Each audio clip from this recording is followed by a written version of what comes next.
फेंक कर मत दिया कीजिए भाई। जी अभी एक हमारे भाई थे, पता नहीं कहाँ चले गए हैं, वो यहाँ पर आकर निशाना लगा रहे थे, ऐसे करके पैसा फेंक रहे थे, कसम खुदा की। दोस्तों जनाब शोहरत नेपाली साहब अभी आपके दरमियान मौजूद थे।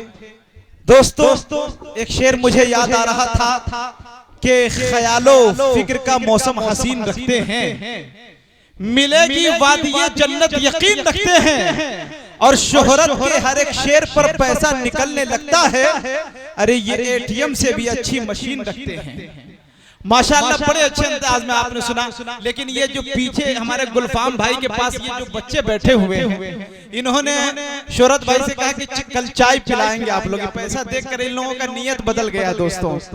लेकिन हर गमो आलाम से, शोहरत भाई आपके हवाले एक शेर कि हर गमो आलाम से उसकी रिहाई हो गई, अरे जिसकी सरकारे मदीना तक रसाई हो गई, और सामईने बज़्म ने इतना नवाजा आपको कि एक हफ्ता चाय पिएंगे इतनी कमाई हो गई। माशाअल्लाह। तो ये जनाब शोहरत नेपाली साहब को अपने अपने भरपूर मोहब्बतों से नवाजा। दोस्तों आइए एक शेर मैं ये चाहता हूँ कि जनाब हजरत मौलाना सदर आलम साहब के हवाले से। मौलाना सदर आलम साहब कहाँ हैं? अल्लाहु अकबर। उस वक्त से सिर्फ नाम सुनना था, हजरत का दीदार नहीं कर रहा था। लेकिन मौलाना एक शेर आपके हवाले से मैं दागने की कोशिश करता हूँ, कसम खुदा की। गुलफाम भाई दिखाएंगे मौलाना को।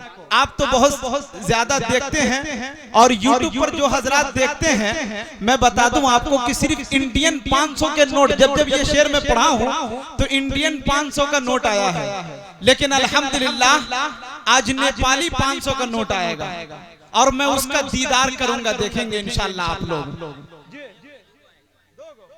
माशाल्लाह ये इकराम अकमल साहब कह रहे 2 गो, अब पता नहीं हो सके अल्लाह ताला दुआ कबूल कर ले इकराम अकमल साहब की। आइए शेर पढ़ता हूँ मौलाना सदर आलम साहब के हवाले से एक शेर। कसम खुदा की शेर के अंदर वो क्वालिटी है कि यहाँ से अगर मैं चला भी जाऊंगा तो इस शेर के जरिए से मौलाना सदर आलम साहब को लोग पहचानेंगे, कसम खुदा की।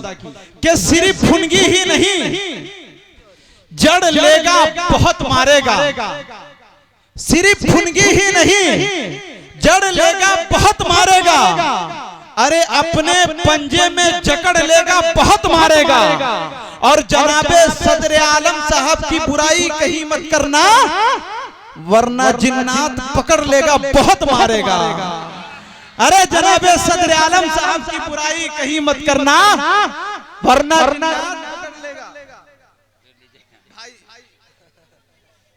कि वरना जिन्नात पकड़ लेगा बहुत मारेगा, कसम खुदा की। ये देखिए ये मौलाना की तरफ से 500 रुपए का नोट, नेपाली नोट, पहली मर्तबा नेपाली नोट 500 रुपए मुझे मिला है इस शेर पे, वरना अक्सर जगह जो अल्हम्दुलिल्लाह इंडियन नोट 500 का मिलता है कि नहीं। लेकिन मुझे उम्मीद है नहीं, ये मैं 500 ही रुपए में असल हजरत से तलब चाह रहा था, ठीक है, इसलिए कि कल अंदौली परवाहा जाना है। हजरत मौलाना अब्दुल माजिद साहब चतुर्वेदी शांति संदेश केंद्र पटना हजरत तशरीफ फरमाए। हजरत के इलाके में हजरत का ही प्रोग्राम है जिसके अंदर मुल्क हिंदुस्तान के एक चहीते शायर जनाब हजरत शाबान दिल खैराबादी तशरीफ ला रहे हैं। दोस्तों जनाब हजरत मौलाना अब्दुल माजिद साहब भी उस प्रोग्राम में तशरीफ फरमाएंगे और उसमें निजामत इस हकीर की होगी। तो इंशाअल्लाह जो हजरात वहां पहुंचना चाहते आसानी से पहुंच जाएंगे, और मैं आपको कल अपनी निजामत की कुछ झलकियां दिखाऊंगा वहां पर इंशाअल्लाह। दोस्तों लेकिन आइए इस वक्त में ज्यादा वक्त न लेते, इसलिए कि वक्त बहुत ज्यादा हो चुका है और हमारी फहरिस्त में जो मुकर्रिर की तादाद भी बहुत ज्यादा है। आइए दोस्तों जिसकी तकरीर, जिसका चर्चा, जिसका शोहरा, जिसकी गुफ्तगू आमो खास की कमान में होती है, तो लीजिए एक शानदार, जानदार, पुरबहार, बर्कबार, शोलाबार, धुआंधार, अरे बोलो ना मेरे यार, एक बार कह दीजिए सुभान अल्लाह।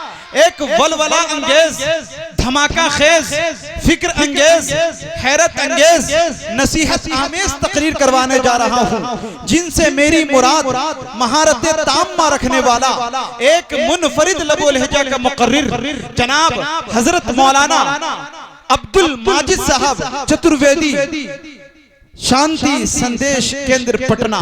मैं हजरत से मुअद्दबाना दरखास्त करता हूँ इन 4 मिसरों के साथ हजरत का इस्तकबाल खैर मकदम अहलन व सहलन व मरहबन के खतीब आ रहे हैं, खतीबे ज़ीशान आ रहे हैं, अरे लेके दिल के चैनो करार आ रहे हैं, और वक्त की नजाकत है अल मुख्तसर, खिताबत के सुपर स्टार आ रहे हैं।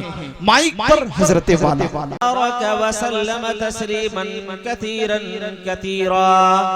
अम्मा बाद फअऊज़ु बिल्लाहि मिनश शैतानिर रजीम। बिस्मिल्लाहिर रहमानिर रहीम।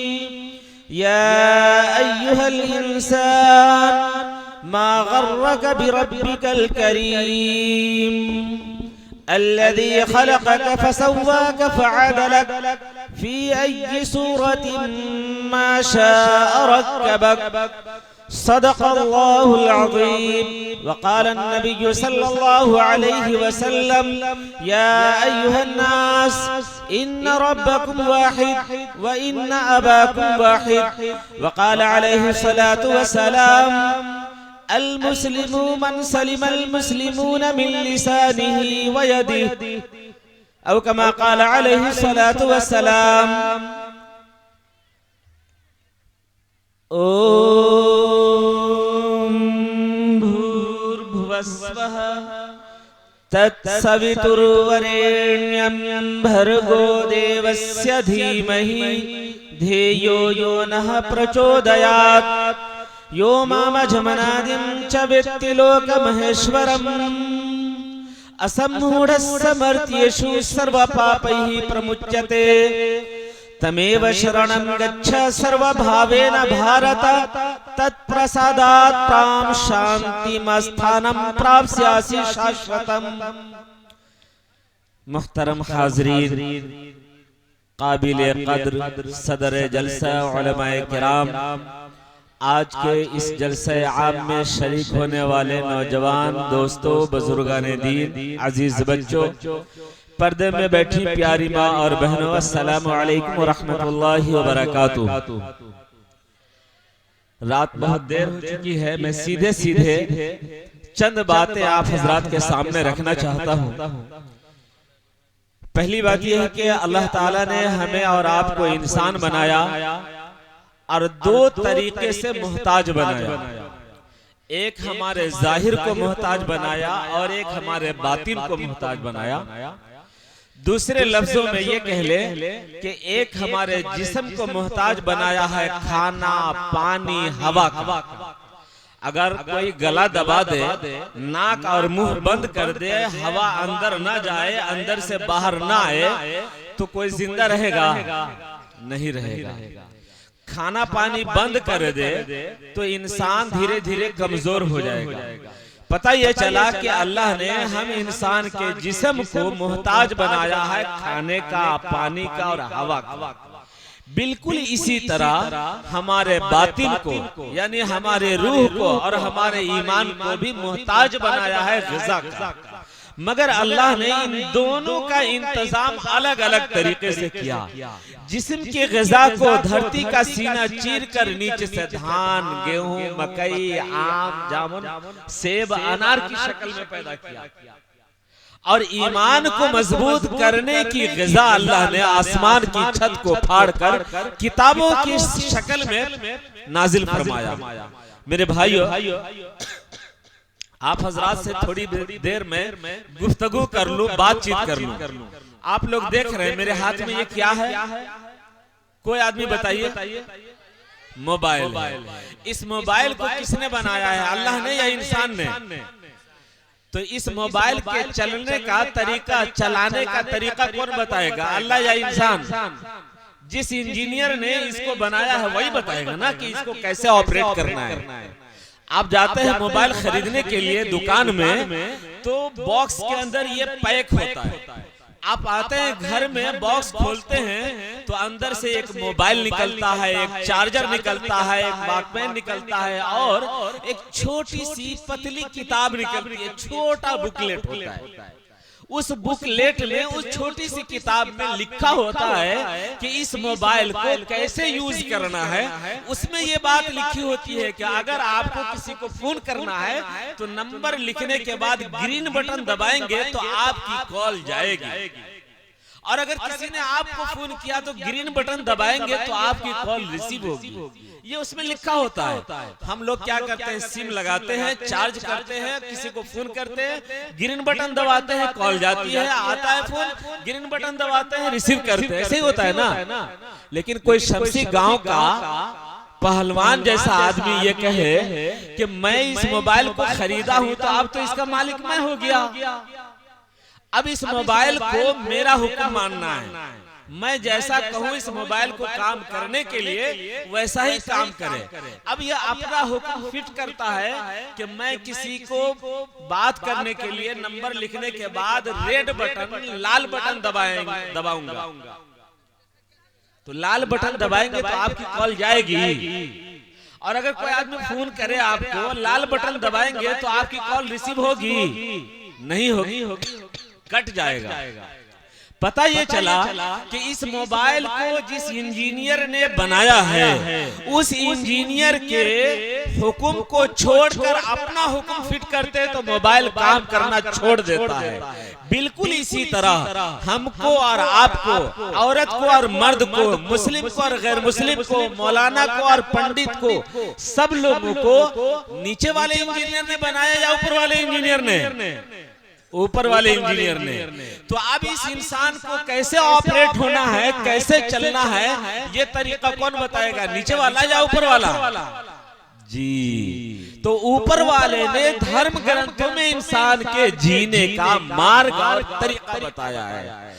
आज हम दुनिया में इंसान की शक्ल में परेशान हैं, बेचैन हैं। मुस्लिम भी गैर मुस्लिम भी कहता है कि हम कमाते हैं, बरकत नहीं होती है, पैसा आता है कैसे चला जाता है, कुछ उपाय बताइए। असल प्रॉब्लम क्या है, देखिए सुनिए।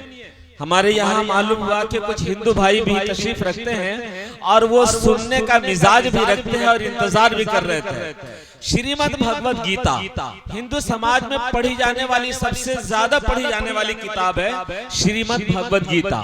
श्रीमद् भगवद गीता के अध्याय नंबर 16 श्लोक नंबर 23 के अंदर लिखा है, यह शास्त्र विधि मुत्सृज्य वर्तते कामकारतः न सिद्धिमवाप्नोति न सुखम न परां गतिम।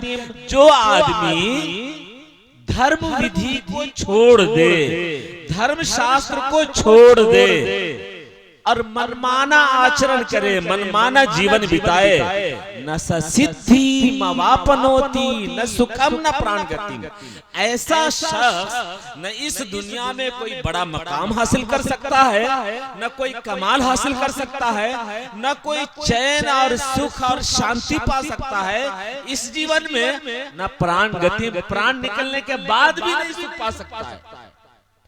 कुरान मजीद अल्लाह की तरफ से आने वाला अंतिम धर्म ग्रंथ है। ये कुरान सिर्फ मुसलमानों के लिए नहीं है, बल्कि पूरी मानवता, पूरी इंसानियत के लिए है। बाज दफा हम अपनी गुफ्तगू में कहते हैं कि हमारे कुरान में ऐसा आया है और आपकी किताब में वैसा आया है। गलत तरीका है। अगर कोई मुसलमान ये कहता है कि कुरान हमारी किताब है, तो इसका मतलब है कि आप हिंदू को छांट दे रहे हैं कि नहीं नहीं, आपका हिस्सा नहीं है कुरान में। जबकि कुरान कहता है हुदल लिन्नास, ये पूरी इंसानियत, पूरी मानवता के लिए मार्गदर्शक है, रास्ता दिखाने वाली, हिदायत वाली किताब है। अब इंसान में जिस तरह से मुसलमान है, वैसे ही हमारे गैर मुस्लिम भाई हैं, औरतें हैं, मर्द हैं, सारे के सारे लोग शामिल है इंसान में। मेरे भाई, हम लोग अपनी बातचीत में कहते हैं आदमी, आदमी बोलते हैं ना, ये आदमी सबसे पहले इंसान हजरत आदम अलैहिस्सलातु वस्सलाम। आदम का माना अगर आप डिक्शनरी में देखिएगा, अरबी डिक्शनरी में, तो नहीं मिलेगा।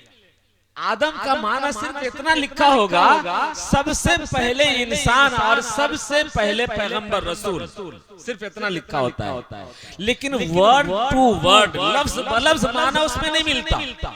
अगर आप संस्कृत डिक्शनरी निकालेंगे तो उसमें मिलेगा। ये दो चीजों से मिलकर के बना है। इल्मी बातें हैं, आप हजरात गौर से सुनिए। चलते फिरते हिंदू भाइयों से बातचीत होती है तो समझने और समझाने में मदद मिलेगी।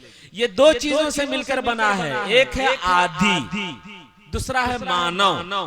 आदि का मतलब होता है पहला और मानव का मतलब होता है इंसान। आदि मानव का मतलब हुआ पहला इंसान। तो पहले इंसान कौन थे?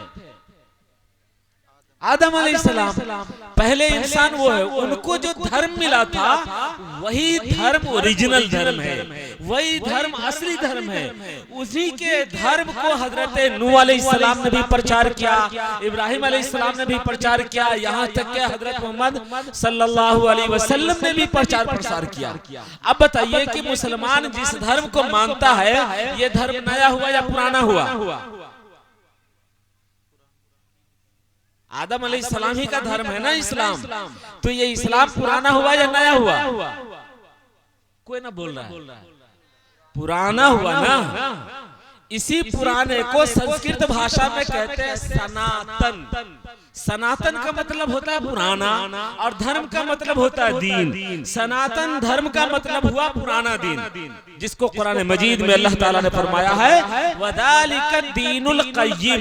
यही है सनातन धर्म, यही है पुराना धर्म, यही है हमेशा से आने वाला रास्ता। वलाकिन्ना अक्सर नास ला यअलमून, लेकिन अधिकतर लोगों को ये बात मालूम नहीं है। मेरे भाइयों, आप लोग, हम सब लोग नमाज पढ़ते हैं ना। दिन में कितनी नमाजें पढ़ते हैं हम लोग?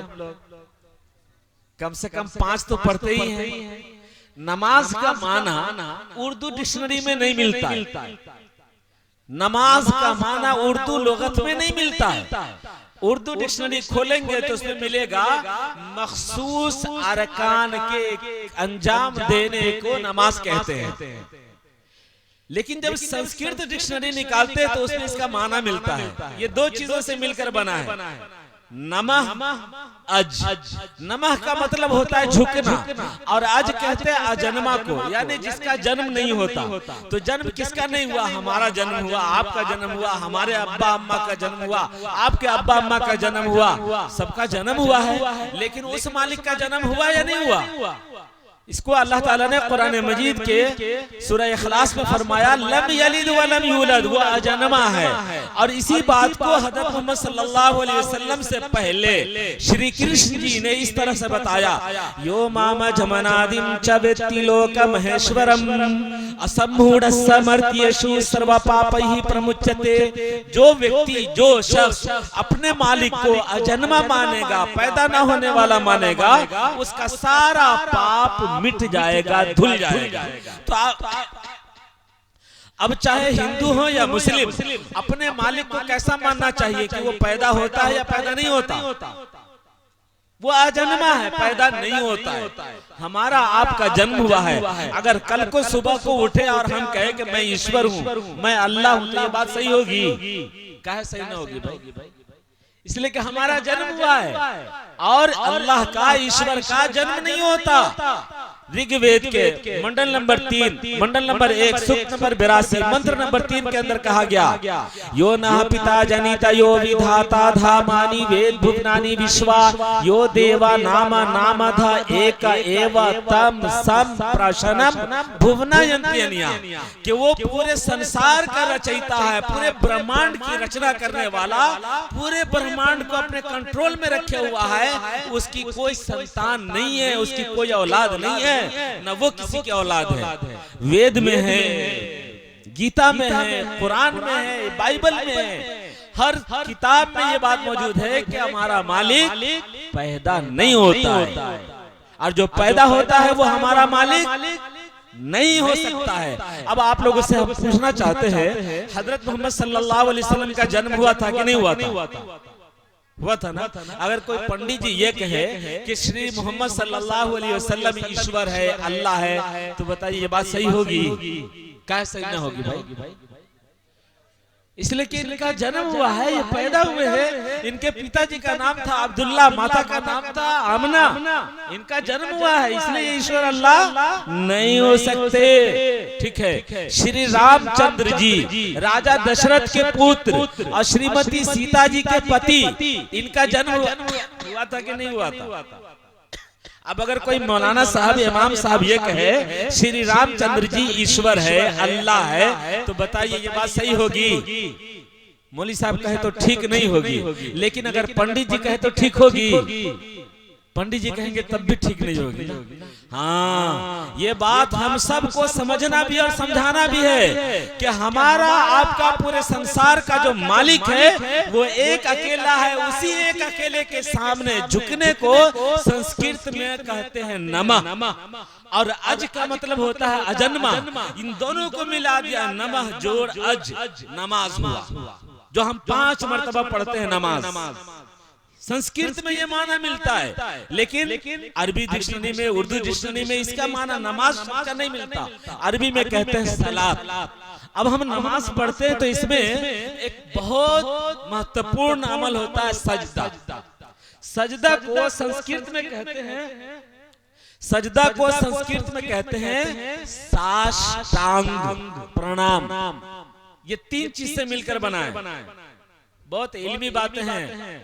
ये 3 चीज से मिलकर बना है साष्टांग। नंबर 1 स अष्ट अंग।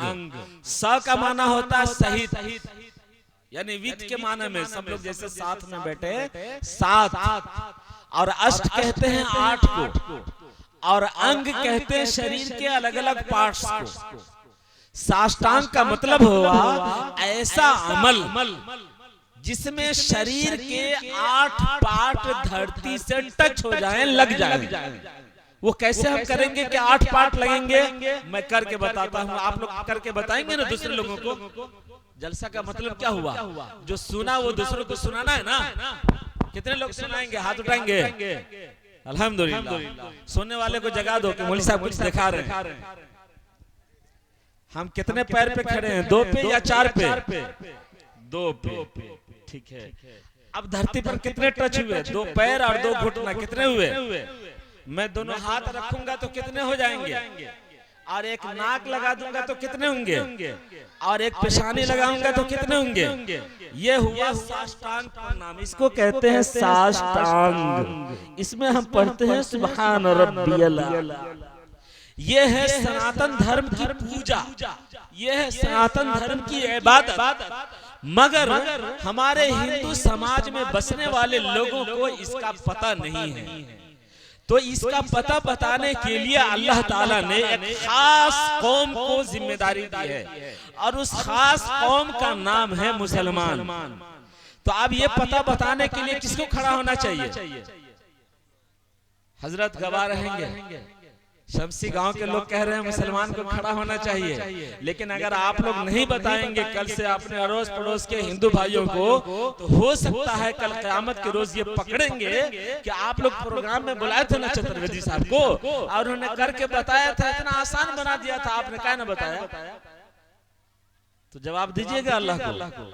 मेरे भाई, मैं आपको डरा नहीं रहा हूँ, लेकिन अल्लाह ने ये जिम्मेदारी हमारे और आपके कांधों पर रखी है कि जिन लोगों को नहीं मालूम है उसे हम और आप मालूम कराएं और बताएं।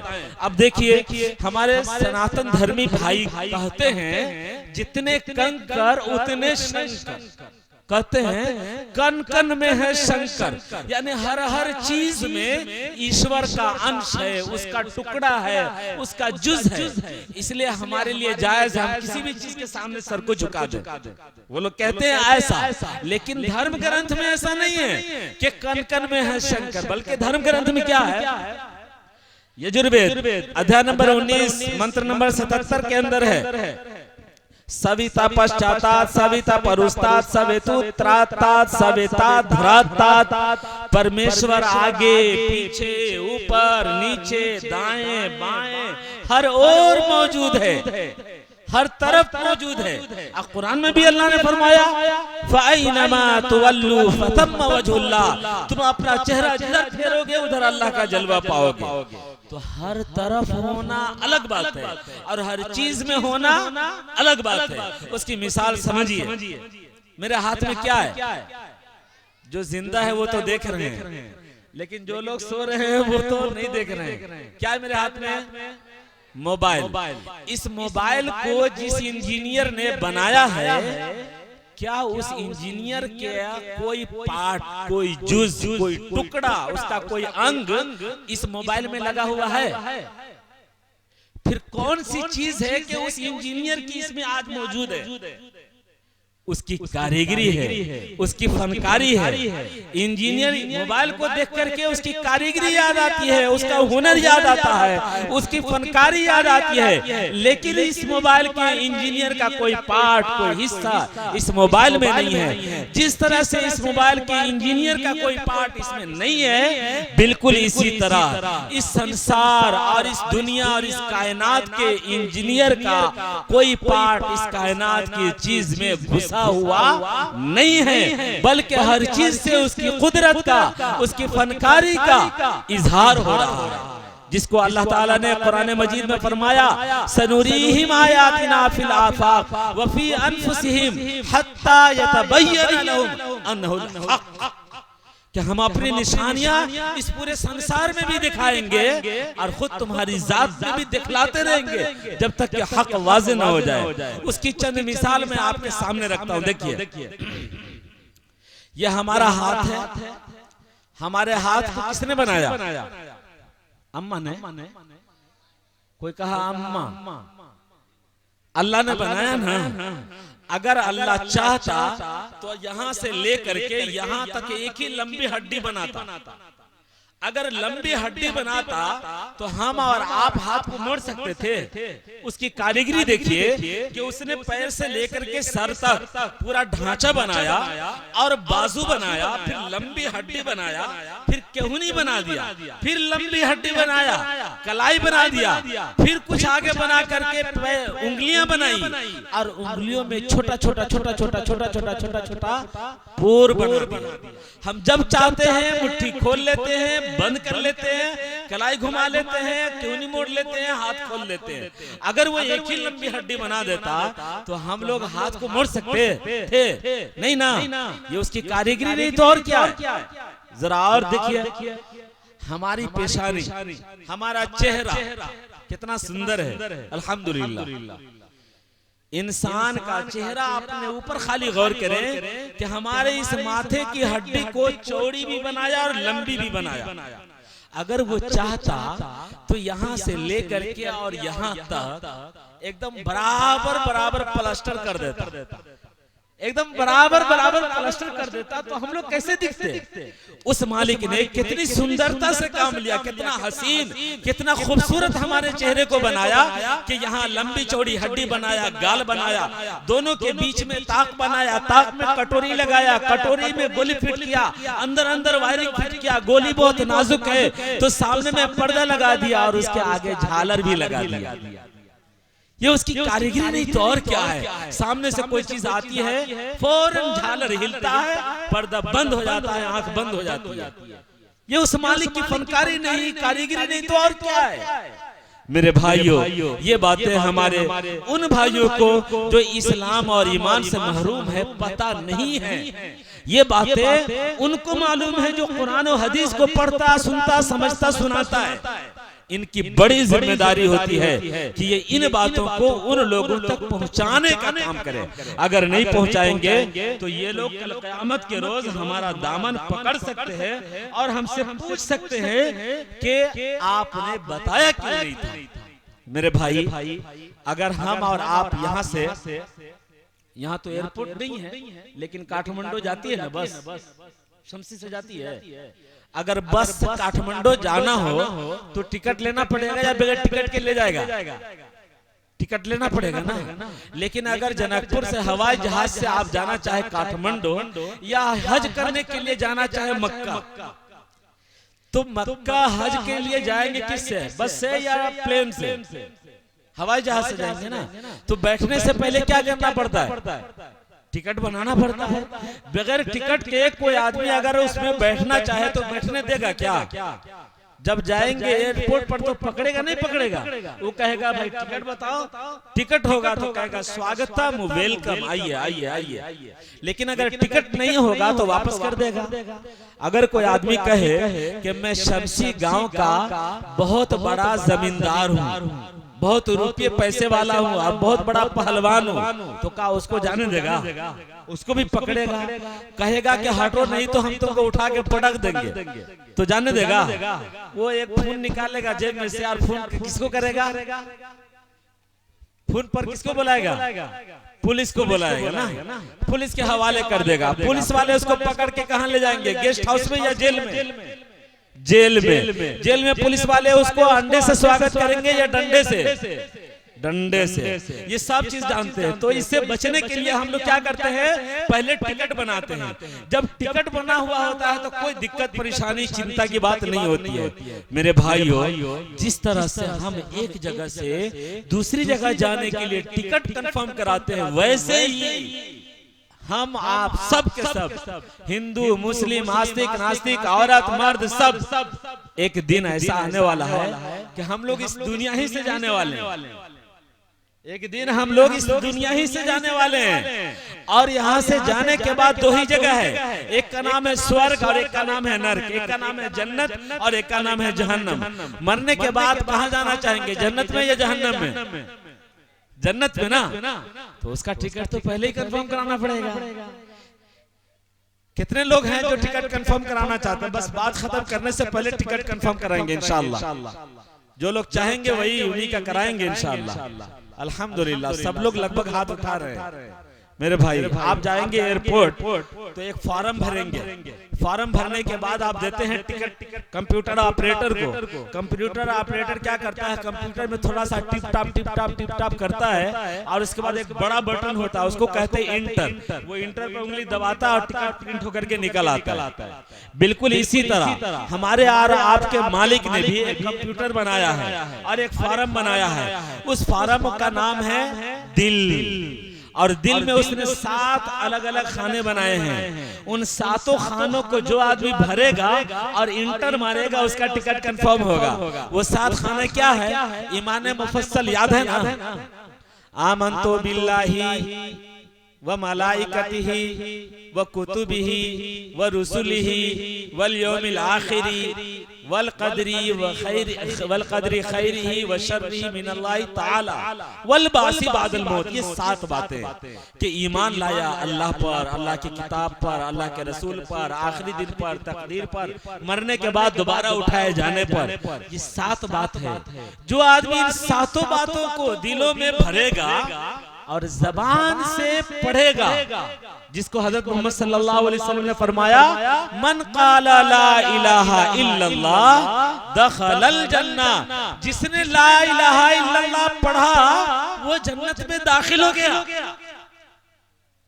ये हजरत मोहम्मद सल्लल्लाहु अलैहि वसल्लम की ज़बान मुबारक से निकली हुई बात है। जिसने ला इलाहा इल्लल्लाह कहा वो जन्नत में दाखिल हो गया। सब लोग एक बार पढ़ लें, ला इलाहा इल्लल्लाहु मुहम्मदुर रसूलुल्लाह। इसके पढ़ने में क्या भाई, मैं तो मंदिर में जाता हूँ तो पंडित जी लोग पढ़ते हैं शौक से, आप लोग उंघा करके पढ़ रहे हैं, अजब हाल है। इसको तो शौक से पढ़े।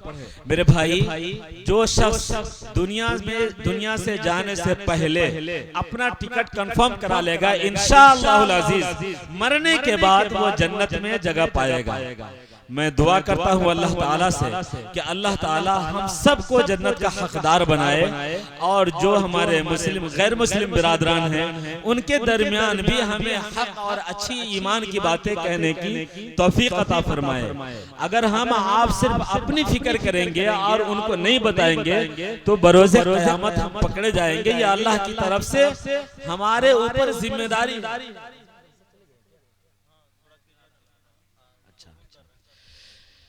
तो नाज़िमे जलसा कहीं गए हुए हैं, मैं गुजारिश करूंगा कि नाज़िम जलसा हाजिर हो, स्टेज पर तशरीफ लाएं जहां कहीं भी है। एक और बात मैं आप लोगों को बताता चलूं कि दुनिया के अंदर जितना इंसान है, सिर्फ मुसलमान नहीं, इंसान है, सारे इंसान में 3 बात पाई जाती है।